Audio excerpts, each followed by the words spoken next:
Leur nombre à bord est tenu secret, mais on les reconnaît à leur combinaison sable ou kaki. Ce sont les pilotes de Rafale. L'un d'eux a accepté de nous parler. Ça fait donc 3 fois en 2 ans qu'on est engagé avec le porte-avions. Daesh recule, heureusement, mais le groupe aérien est un petit groupe et c'est toujours les mêmes pilotes qui sont engagés. Vous doutez jamais? C'est pas vraiment des doutes, c'est plus de la remotivation pour retourner au combat en fait.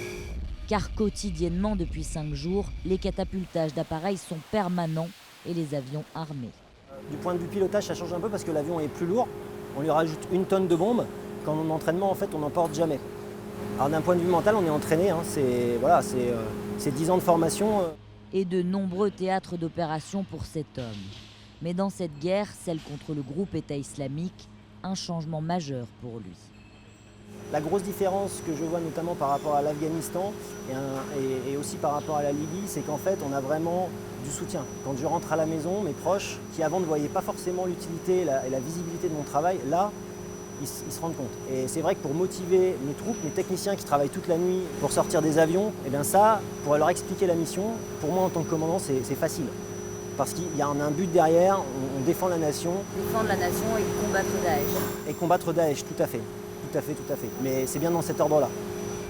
Un ennemi qui en Syrie capture et brûle vif en février 2015 un pilote jordanien de la coalition internationale. Désormais des cibles, et c'est notamment pour cela qu'il témoigne de manière anonyme. Il est évident que ça a eu un impact. Après, on est également entraîné pour ça. Mais on sait par essence qu'on fait un métier risqué. Et pas seulement quand on est en opération. Voilà. Des pilotes qui meurent, vous en avez également en entraînement.